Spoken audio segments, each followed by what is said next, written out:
Who's bad? You might recognize him as Champ Kind. You might recognize him as Todd Packer, or you might recognize him from any number of movies. You might recognize the voice because he's also a voice actor on multiple cartoons. He's a bit of a cartoon character himself, and he's involved in a new NFT drop that is related to a new film that looks hilarious called Reboot Camp. He is the one, the only David Koechner. Good sir, welcome to the show. Hello. Thank you for having me.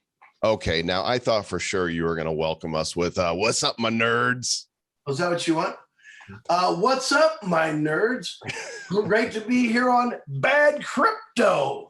Bad Crypto? Yeah, crypto's not bad. We are. Yes. Yeah, we're naughty. I mean, there might be an occasional fart joke or two, and I know that that's right up your alley. We're really glad you're here. And of course, you know, anytime anybody has the opportunity to interview somebody they've seen in TV and films, there's questions about that, but this is a crypto show. And so I want first to talk about your understanding or involvement in blockchain and Bitcoin and crypto. Or have you been in the space? Is this new to you? Give us the lowdown. It's very new. I don't own any.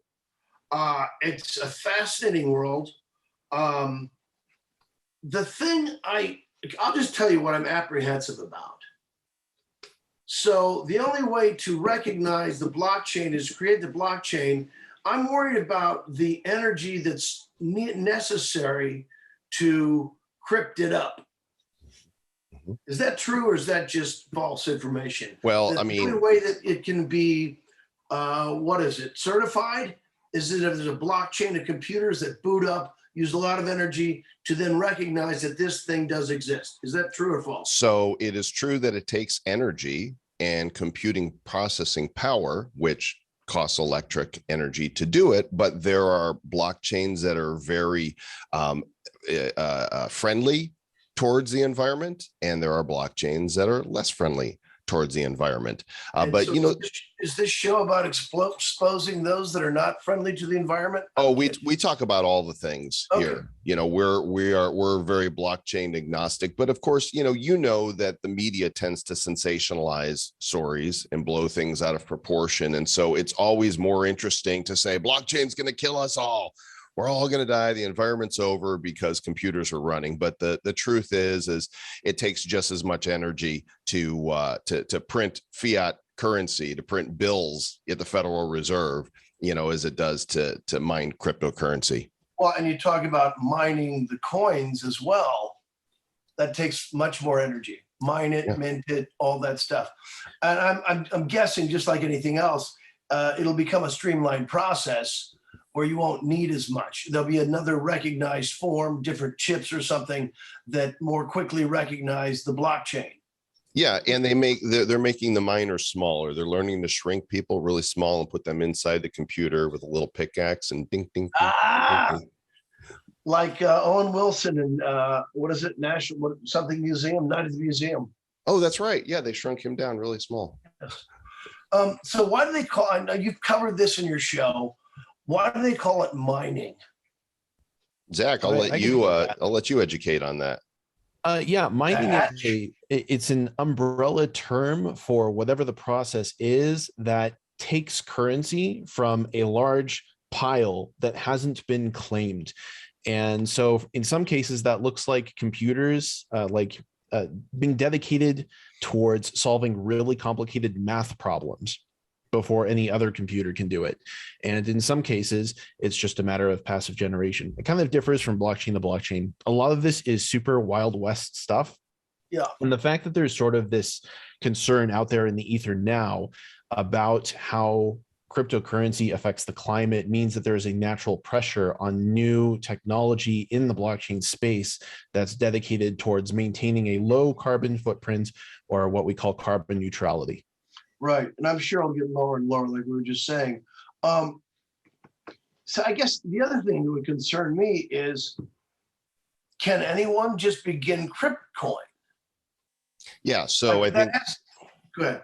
Yeah, cryptocurrency is it's a decentralized type of currency, which means it opens it up for anybody to participate, right? Rather than a centralized government saying, okay, here's your money and this is how it's going to be issued and how you can use it. It's a freedom and a liberty type initiative that says, hey, we can bring prosperity to all of the people in the world, especially in those countries where the, third world nations, now that they have access to cryptocurrency and mining, they're starting to prosper in ways that they wouldn't have dreamed of before. So it's bringing more equality around the world to some of these nations that have really suffered for many years. But you're going to keep hearing, you and I are very close in the same age.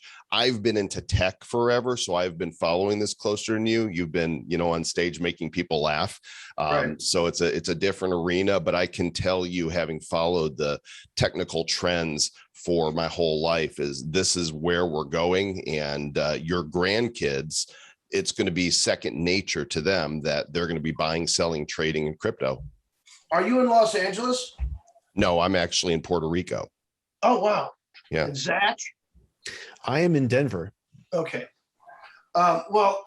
Joel or Zach, we'll have to, on a separate call, we'll go over and I want you guys to give me the full university lecture on crypto, because I know your audience knows all about it. So it'll be very boring for them to have to listen through it again. But I sincerely would like to sit with you and go through all my questions and get the education and then dispel all the rumors. The thing about it is that I do believe, money is not real. People have to keep that in mind. Right. Our money is the same thing as crypto in that it's an idea. Correct. So me giving you $1 is you and I both believe this dollar has whatever value we put on it. Correct. And that dollar might have a higher value depending on whatever it is. It's a new movie from Disney that has a higher value than a 10-year-old movie from Disney. Right. Well, here's the difference for you, David, is that the fiat currencies of the world, we used to be backed by the gold standard, which globally, Bretton Woods. Boom. Look at you dropping the knowledge. Nixon. 73. Was it 77? It was Nixon. So it was 73. Thank you, sir. Yeah, because he got the axe in 74. And you remember watching that when we were growing up, seeing that? Yeah, I was 11. Yeah. Yeah, I would have been 9 then. Yeah, because do you remember sitting there on that hot August night? I think it was the 8th, August 8 or August 11 when he resigned. And I remember I watched for a while thinking, I've got to watch this. And then I walked out the front door just because I thought it's a nice night. I'm going to go outside and play. Do you do impersonations? Well, everyone does a Nixon. Is that what Yeah, let me hear your I'm not a crook. I am not a crook. with the 2 fingers in the air and the peace sign. That was a great rabbit trail. I can't remember where we were. I can pick up where you left off, because we're talking about how fiat currency isn't actually backed by anything anymore, so it's basically totally imaginary. The difference between that when you say crypto, fiat currency, that means all currencies. It means state-backed currency. It means cash or euros or Canadian dollars or whatnot. Right. Cryptocurrency is backed by the value of whatever generated it. In the case of Bitcoin, where computers are solving complex mathematical problems, that's effectively attaching a value to the computational labor that is being done in order to mine new Bitcoin. Okay. So it's backed by something that's actually substantial. Got you. Yeah, it's a great rabbit hole, and the deeper you go down it, the wider it gets. And once you understand how it works, it's like, oh, okay, this is revolutionary. This is truly world-changing technology, and I feel blessed. We're here to witness it, happening. When we were kids, the coolest technology we had was the Magnavox TV remote that went ka-chunk, ka-chunk. Yes. The big buttons. Now you just hey Siri, do whatever. I just set off somebody's phone. So what about NFTs? Because we're going to talk about this film, and Mogul Productions is going to be offering special NFTs related to this. What do you understand about? One of the leaders in the NFT. Yeah. And of course, I've got. So the thing is, I'm very new to this. You probably already know about NFTs yourselves. Yes, very much so. We've actually, myself and my partner Travis Wright, who's usually my co-host, have minted over 1 million NFTs that are in distribution. Yeah. So we're not just podcast hosts, we're marketers, we're creators. We've been at this for a long time. What's your understanding of what a non-fungible token is? And neo-fungible token. It's only the digital frame of content, basically, right? That's a really interesting way to put it. Another way to think about it is programmable media, right? It is. I'm sure you're a nerd like us. You've probably collected stuff, right? And I'm not as deeply into the ephemera as a lot of people. I do these Comic-Cons now too, so you can't even say you're in the class. I'm not even a freshman. But you've collected something that you like, a piece of art. It might be signed, and they come with these clowns for me. It's what? Clowns. So you like scary things that want to murder you in your sleep? No, I just love. See, to me, clowns are joy bringers. So for me, I have all these clowns. I wish you should show us. Do you have something you can show us? Well, I do, but I'm on a tabletop computer here. So I can't take you around, but I've got 2 beautiful Commedia dell'arte statues in my living room that puzzle the hell out of my children. I've probably got 8 different clown photos or clown ephemera. So yeah, that's my I've got one right here. Let me get rid of this guy. Behind the scenes. Oh, you can tell a lot about people by the books they have. Let's see what we got there. The Joy of Sex. There's the clown. Yeah. That was for the comedy fans. That's the Upright Citizens Brigade books. We can go to. Oh, here you go. The Italian comedy. Now, this is about Commedia dell'arte, where many of our clowns came from, or many of our standard characters that we see in sitcoms at all times. So this is the type of stuff that that interests me. Anyway, enough about that. Here's another book on Commedia right beside that one. Look at that. I was not anticipating a clown history lesson on this interview. Learn something new every day. You do for me, I do for you. I'll see if I can get some pictures. So there's basically 7 stock characters from the Italian comedy that still inform comedy today. And so that's been in use for 500 years, but they always work. So if you look at the characters of The Office, for instance, which is a wildly popular show, and Zach, I will continue to insist on calling you Zach. Of course. Or Zach. That they're standard and understandable and constant. There's the buffoon of the boss, right? There's the intellectual who's a buffoon. There's the love interest. There's the low-lying harlequino. There is the lovers. So there's all the spectrum of the clown, about 7 of them. And you'll see them in our sitcoms today still, because we all identify with these different spectrums of personality and character. So they're like these theatrical archetypes that have persisted through human media for centuries. You were able to distill it in 1 sentence. I'd still be talking in the next paragraph. I like you, Zach. Can you speak on my behalf at all times? He's so smart. I don't know how he came from my genes. I mean, his mom's smart too, but he's smarter than both of us. Don't let it go to your head.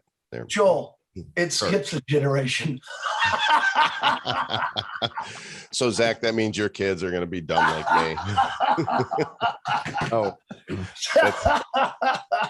So let me loop back to NFTs for a moment, because NFTs, basically non-fungible. A non-fungible token means it's unique in and of itself. If I hand you a dollar bill, you could say, "Hey Joel, give me $1," and I won't say to you which one. I'll just pull $1 out of my wallet because they're all treated the same. But an NFT, each one is unique, and just like your autographed piece of art many times comes with the certificate of authenticity that says this is number 400 out of 500, right? And that certificate is now on blockchain. And it provides true ownership because it's in your wallet to say, this is mine.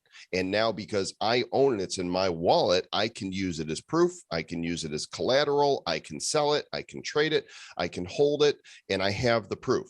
There's never any dispute about who owns that thing.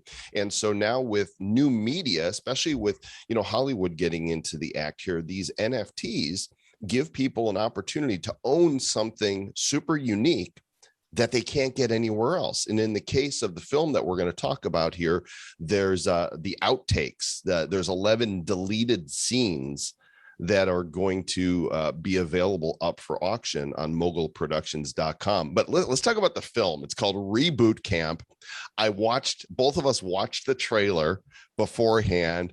I'm loving it. It reminds me of the mockumentaries that Harry Shearer, and Christopher Guest did, Best of Show. This is Spinal Tap, in that type of tradition. Was that just the trailer giving that angle, or is the whole film like that? No, the film is like that.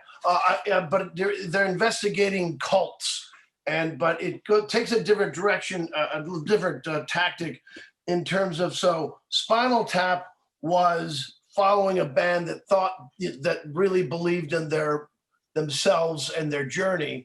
This one is investigating and ultimately wants to expose what cults are by creating a fake cult with the intention then of letting the people know that you've been duped by the end.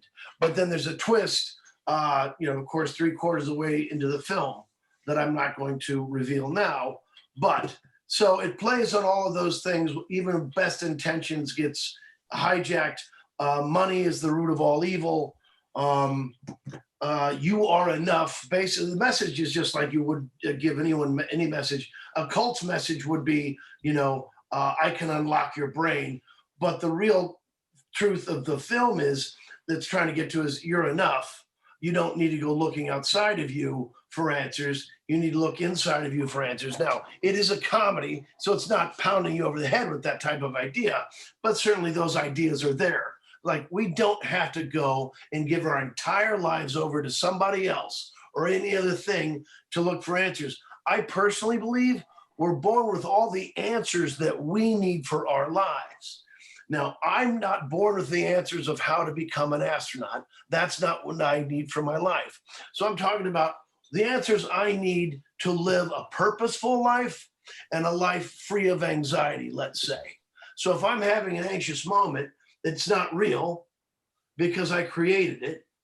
Anxiety doesn't exist unless we manufacture it or mine it from our tiny computers where we waste way too much energy, burn way too much energy on anxiety or many other things that they don't have to exist. We have to create that. Anyway, those are themes that are played with during the film, but it's very funny. David Lipper is our lead, and he does a fantastic job.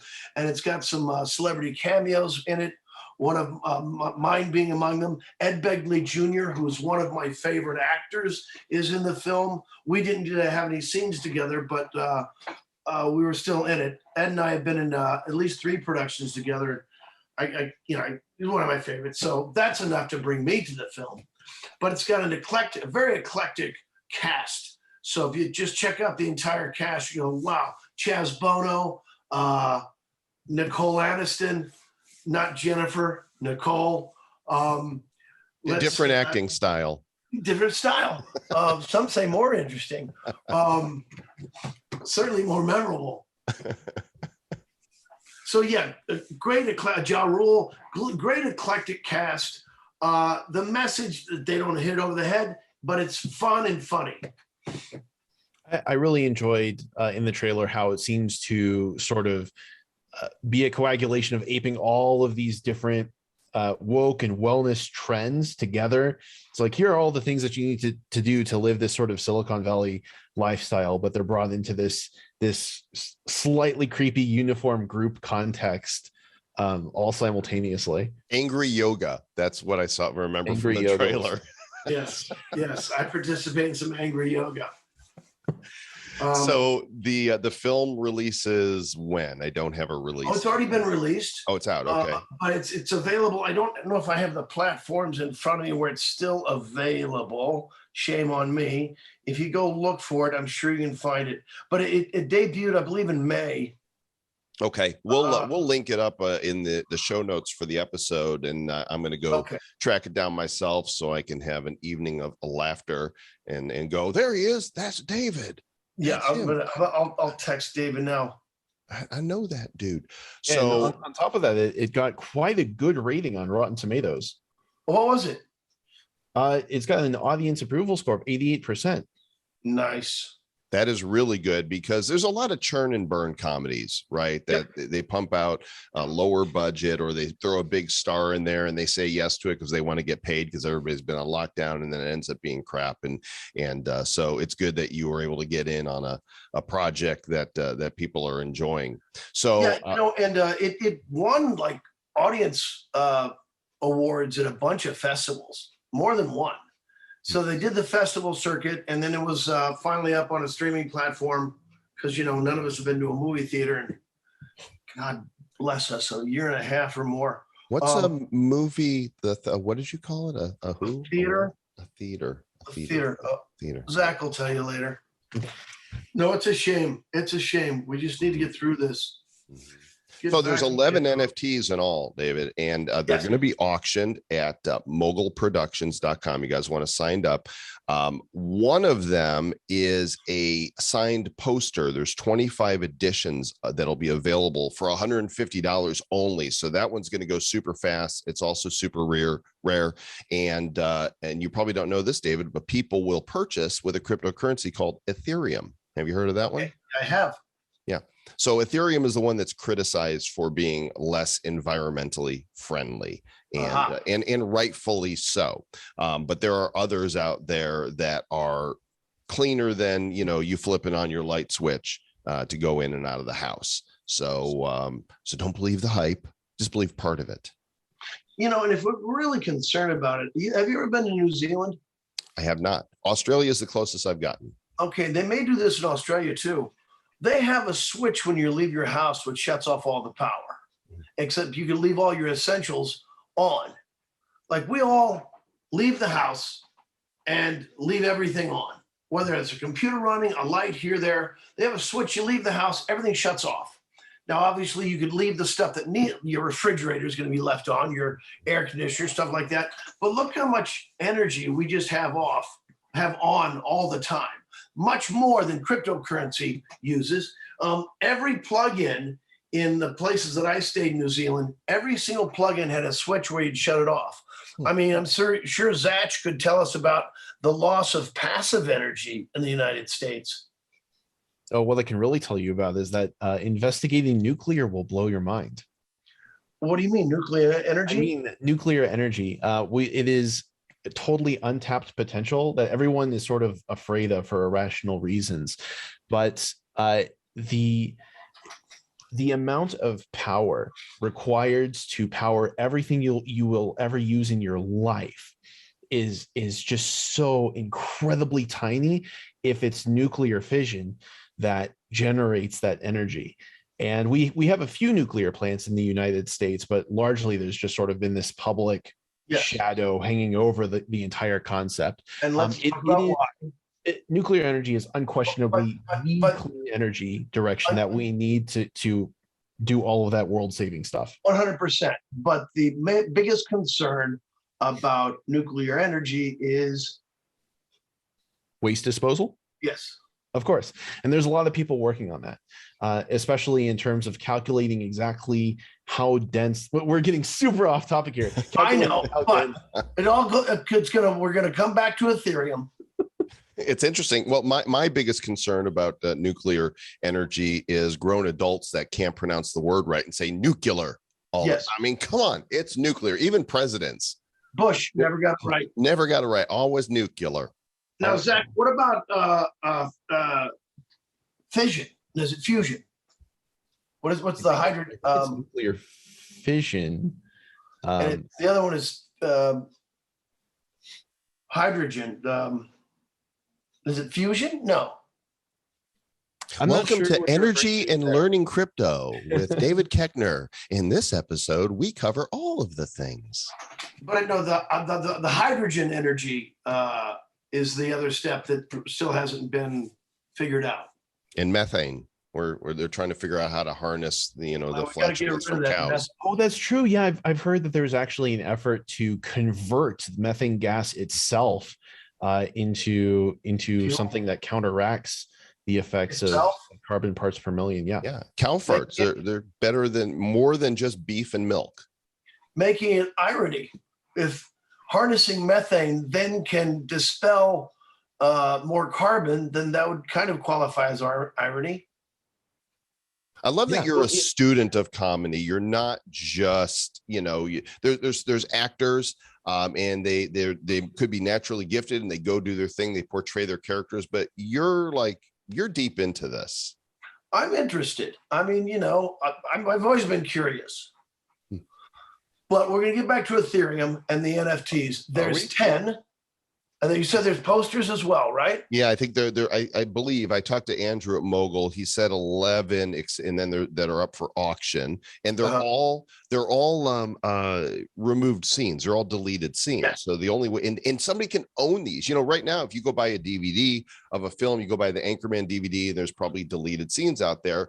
You don't actually own them. You can just watch them. Right. It's kind of like a license. It's an agreement between the studio and the consumer that you're licensing it. But with these, you actually own this deleted scene. And because they're all one of ones, you're the only person in the world that owns that deleted scene. Right. You're like, it's mine, bitches. Right. Someone else might be able to watch it, but you own it. It's like the Mona Lisa. You can go look at it, but you don't own it. That's a really good. See, I expected from people who don't really know NFTs are like, well, what's the point of this picture? I can go take a picture of the Mona Lisa there. Now I own it. No, you don't. No, you own a picture of it. You have a picture of it. You got to look at it. You don't own it. It's not yours. Yeah. And the nice thing about the fact that all of the data around it is backed on blockchain means that there's absolutely no question as to what the authentic piece really is and who truly owns it in the first place. Yeah. And plus, the way getting people to start thinking in concepts again. Because it's, well, more than concept.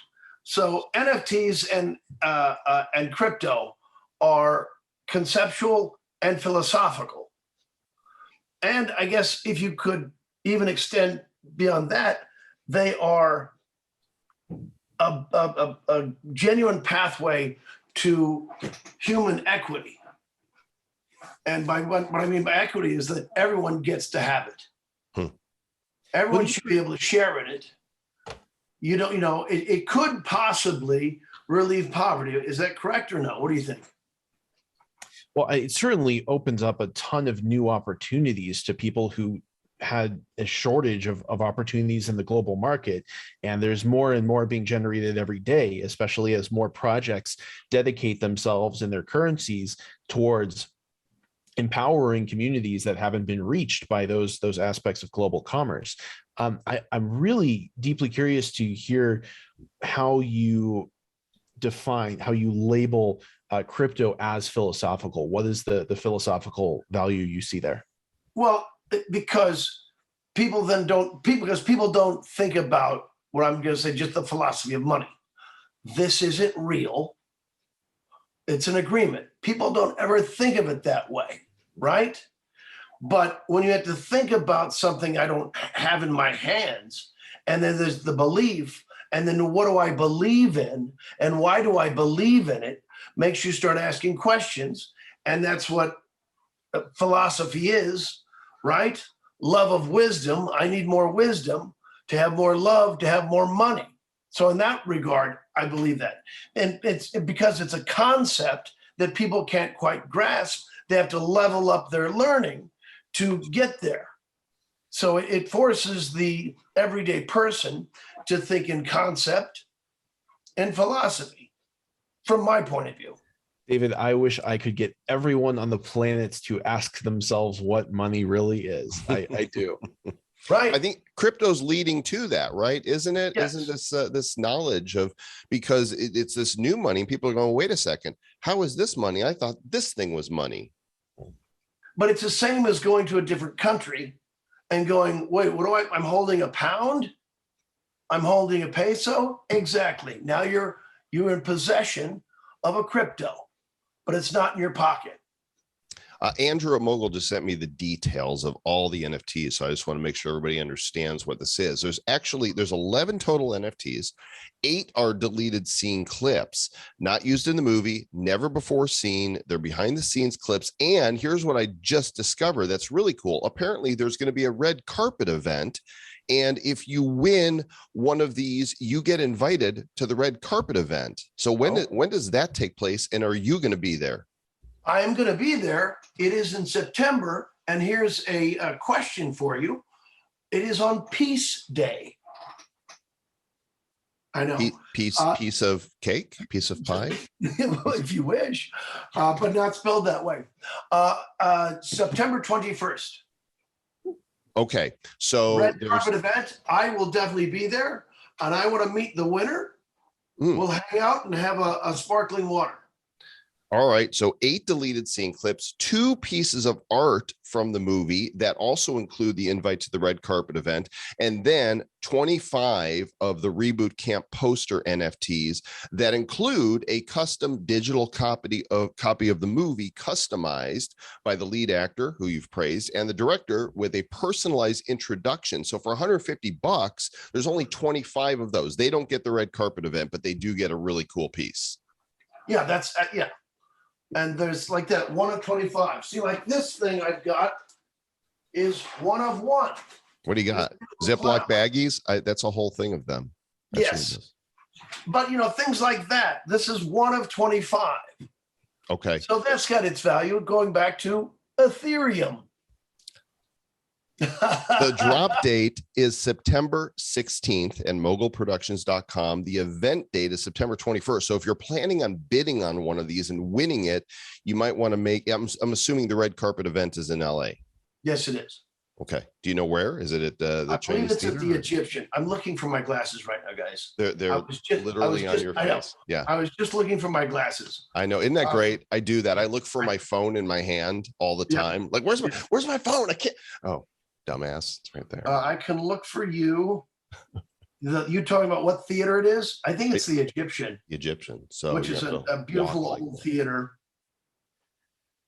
Well, I think, Zach, I want to toss it to you because you're a fan of the Anchorman movies as well as I am, and Champ Kind, and I've of course seen The Office from beginning to end, every episode, probably 7 or 8 times. I'm a super fan. Have too. Yeah, it is. I hear that story all the time. We could do an entire hour on why we think this. Look, this is unlike any piece of television in the history of the medium. There's no show like The Office that has this wide and diverse an audience where they have found something that is so deeply personal to them, that speaks to their lives, that gets them through hard times. I mean, I hear stories all the time, but most often that they have watched the entire 9 episodes multiple times. Seasons. Yes. Yeah. Yes. I'm sorry. Seasons. Thank you, sir. And then they will leave it on the background. And then they'll have to watch it to go to sleep. I mean, there's going to have to be some doctoral thesis on this. I'm sure someone's going to do one. I used to have a simple explanation for it, in that kids that come to it in high school would watch it to see how ridiculous adults are, right? And then they watch it in college thinking that the workplace that I'm going to enter soon is not that intimidating. And then when they're in the workplace, they go, yep, there's idiots all around. Thank God I'm not one of them, just like The Office. But now we've got 7-year-olds watching it, and they don't get all the jokes. And parents will tell me, well, we don't let them watch all of it, but they like the sarcasm because they're starting to understand sarcasm then. But there's something even deeper to the whole series that I haven't quite put my finger on, but I'll come back when I figure that one out. I really, whatever it is, Go ahead, it's Zach. established itself as a cornerstone of our cultural sort of collective conscious. That's just going to stay there probably for decades. But I am curious to know whether you have any entertaining stories of being on set, either for The Office or for filming Anchorman. Not as much as people want to hear. I know that there are people go, do you guys play pranks on each other? I don't like pranks, and I wouldn't appreciate it if some asshole is pulling pranks on me at work, right? Oh, you filled my shoes with shaving cream. I've got to go on set. Okay, that's not funny. That's not being an adult to me. But I will say the only interesting story I have from The Office is they were having trouble casting the role. And this is the first season. It may have been episode 2 or 3, and they couldn't cast the role. And then I wasn't in town. I was up in Canada shooting snakes on a plane, and you're welcome. And then I came back and I got a phone call. Apparently they couldn't cast it. So Steve Carell, who I've known since 1990, says to Greg Daniels, how about Koechner? And I don't know if he finished the sentence this way. How about Koechner? He's an asshole. No, but that's how it came about. And so, it was just the first of 6 episodes. I was a huge fan of the British version of The Office. I still am. Mm-hmm. And this character is the same as the Finchy character. Have you watched the British version? Oh, yeah, of course. Packer is basically Finchy. And Finchy's much worse, I believe, than Packer. Finchy's worse, definitely. Yes. But that's how it came to be. So that's my anecdote from The Office. Where do you draw from? Because he's such a douche, right? The character Todd Packer, the Pac-Man, is just the ultimate douche canoe. And yes. do you get to pull from a place in you that you wish you could, be sometimes when you do that? Where does that come from? I'll be honest. It's so well written, obviously. So that's enough. But then I get to have the joy of saying horrible things I would never say in my real life. So just go and enjoy it. I describe Packer as this. He's an uninvited guest at a party. And then he demands that you draw him a nice warm bubble bath. He goes into the bubble bath, splashes out all the water, gets out, uses all your towels, then walks through your house naked, through a children's party, and exits and leaves with someone else's car. But you forgot takes a shit in the boss's office. Allegedly, it's never said. That's one of the most popular Todd Packer episodes. I never appear in the episode. That's right. That's right. Just your poop. I left you a package under your desk. It's never said that it's poop, right? Well, I mean, I know it's all we think it is, but it could have been 5-day-old sushi. And then it's okay. Then he's fine with that. Oh, it was Todd's, poop. Yes, we know that Packer took a shit in Michael's office. You mentioned that it would be cool to break down.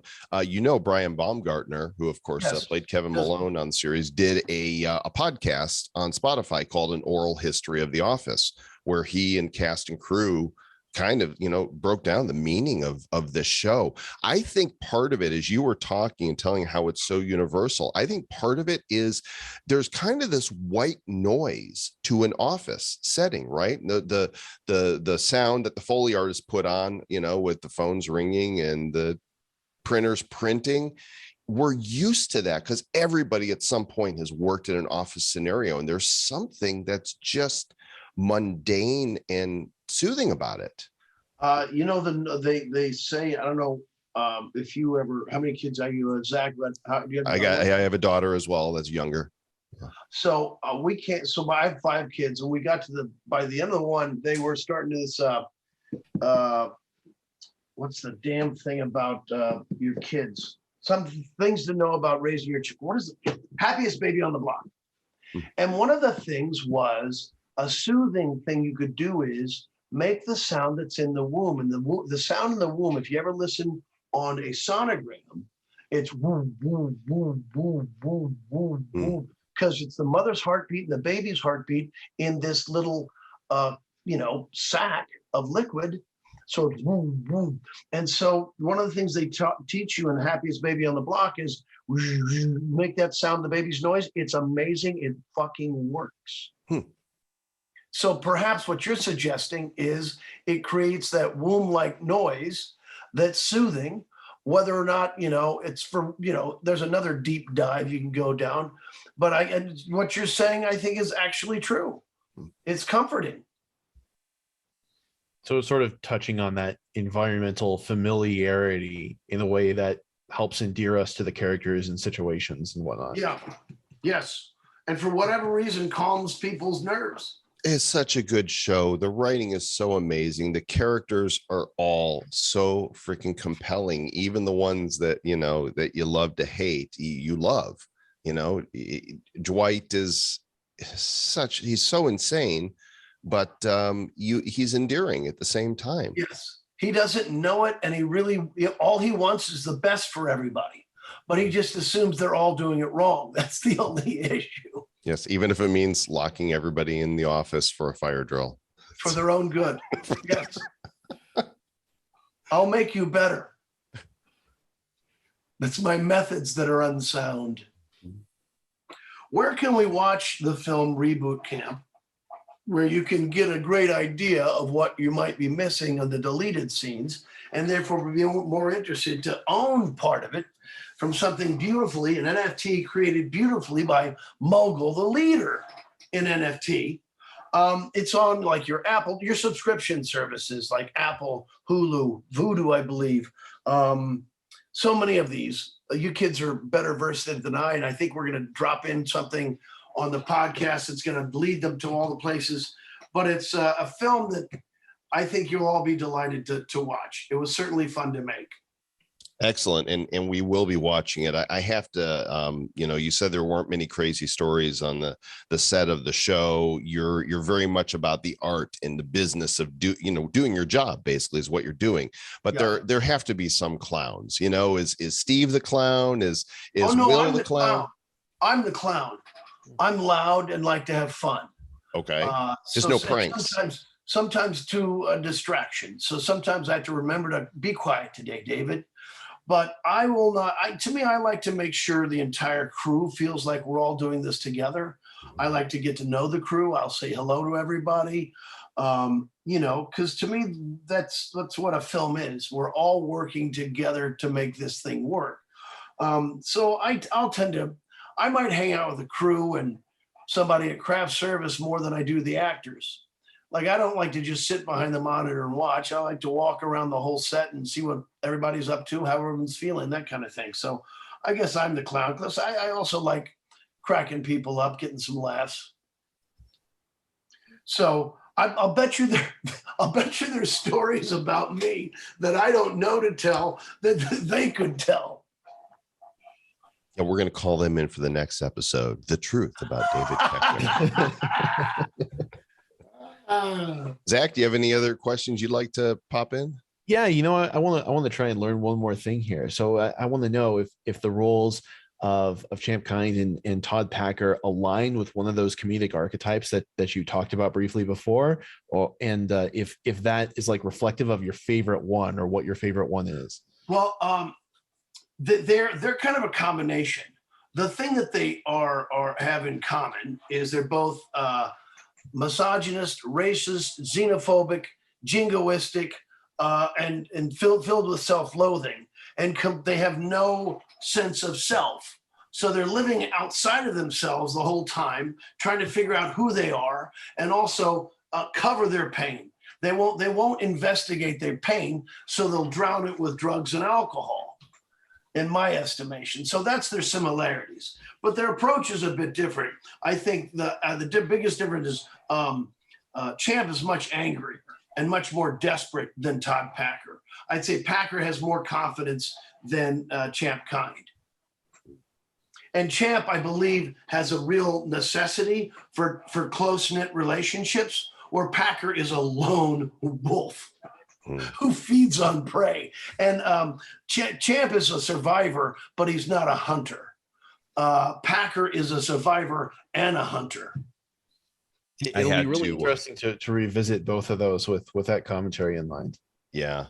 I had to go look up classic quotes, and I'd forgotten this one. I will smash your face into a car windshield and take your mother, Dorothy Mantooth, out for a delicious seafood dinner and then never call her again. Right. And I'll tell you an anecdote about that.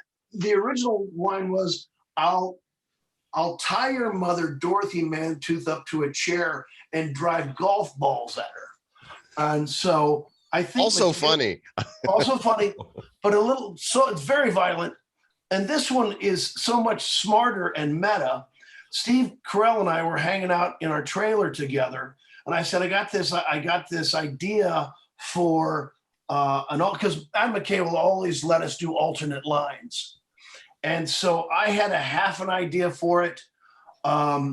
And then it was smash your face into the car windshield, then take your mother out on a date.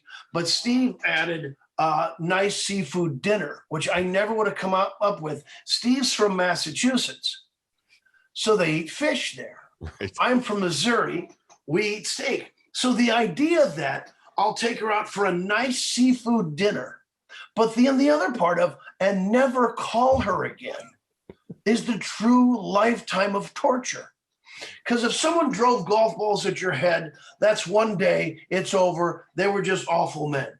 But if a person did something nice for you, took you out to a nice seafood dinner, and then never called you again, that mystery will haunt you the rest of your life. So it's a much worse proposition. I love it. It's fantastic. Are you filming anything now? Is there anything you want to talk about? Currently going to be back on the Goldbergs this fall. We've been filming since August. I've got a beautiful film coming out in November called National Champions. It's about college players getting paid to play the game. It's all behind the scenes. It's a drama, so that's something new for me. And it's a really good film. J.K. Simmons is the lead. He's always amazing. And then there's another film I just could not help but do. It's called How the Bitch Stole Christmas. It'll come out, obviously Christmas time. Don't know what platform yet, but it's all drag queens and me. So every female part in the picture is played by a drag queen. There are puns in it that you would. My character's name, I'm a detective named Mr. E. Yep. So that's what we're dealing with, folks. It's a fun, campy, delicious, delightful film. I'm looking forward to seeing that one.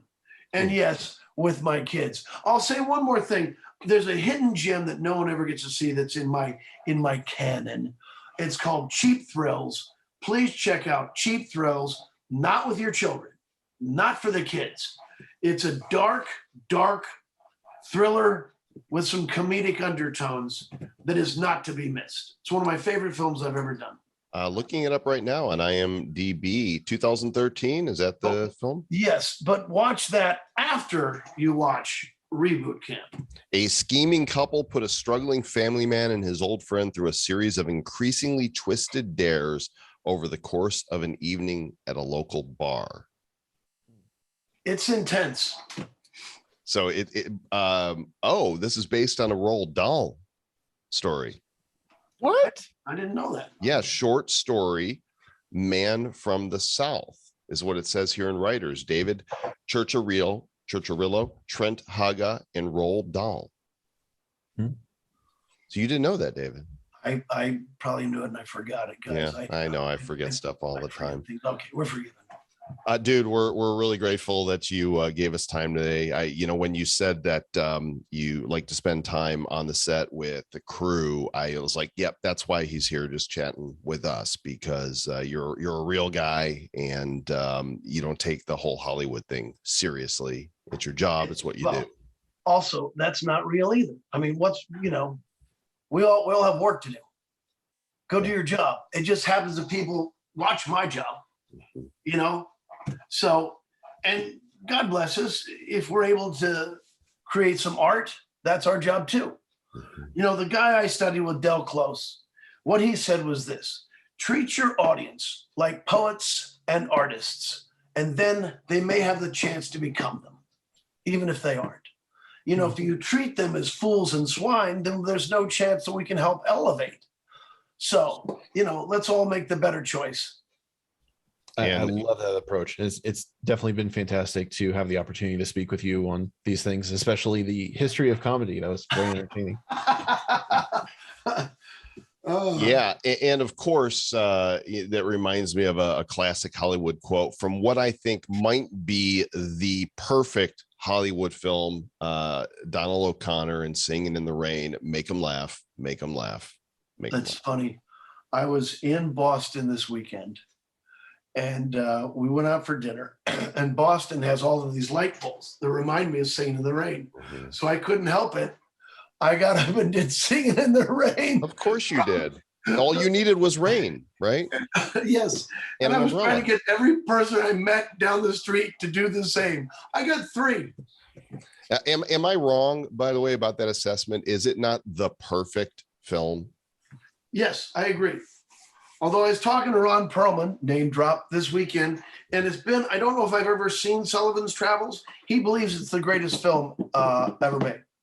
So I've got to check out Sullivan's Travels this week after I watch Reboot Camp and Cheap Thrills.